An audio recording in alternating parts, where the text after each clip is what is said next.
আগের পার্টে তোমাদের দেখিয়েছিলাম যে আমার বয়ফ্রেন্ড আমাদের জন্য ইলিশ মাছ এনেছে, আর নেক্সট পার্টে বলছিলাম তোমাদের ইলিশ মাছের রেসিপি শেয়ার করব। তো নেক্সট পার্টটা দেখে নাও। আজকে মাছটা রান্না করছে আমার মা।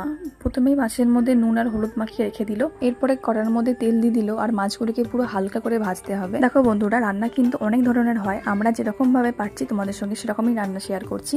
দেখো এদিকে মা হালকা করে মাছগুলোকে ভেজে নিচ্ছে, আর আমি শুনেছি মাছ নাকি বেশি ভাজলে মাছের টেস্ট চলে যায়, ওর জন্য হালকা করে ভাজাটা ঠিক আছে।